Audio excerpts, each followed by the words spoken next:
are changing. McKinley. All right, thank you, Ashton.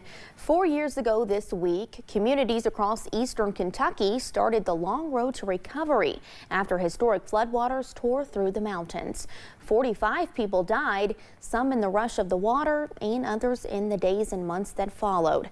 I spoke to one victim's family who was reflecting on the disaster that changed lives forever. Homes were destroyed and families were forced to leave when the 2022 flood came rushing through eastern Kentucky. But even for people who never saw water inside their homes, the disaster still hit hard, and some immediately started looking for ways to help. And he was messaging the sheriff, and he was like, "Joe, where can I go to help?" He was like boots on the ground, ready to go before before it had even stopped raining.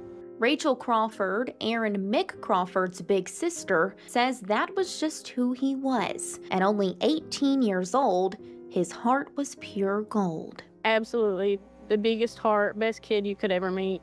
And he would stop in Walmart and pray for people, and he was just the sweetest kid.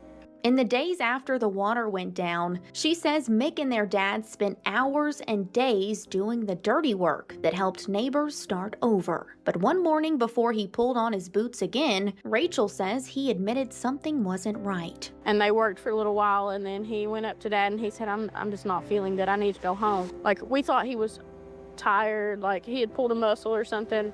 He did make it home, but Rachel says her family soon realized it was much more serious than fatigue. Mick suffered from cardiac arrest. The last thing he said was he looked at her and he said, "I love you, Mom."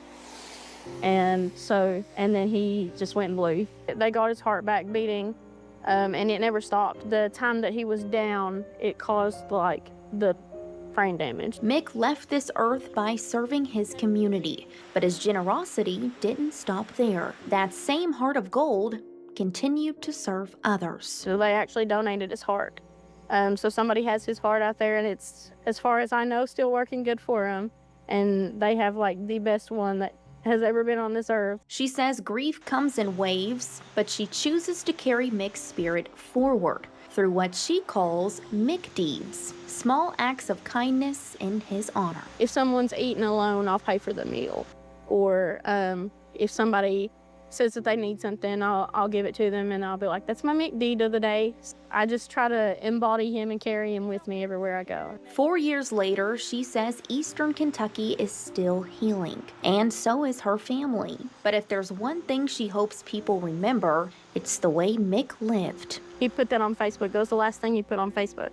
And it says, "No matter what trials may come, the sun will rise on us again."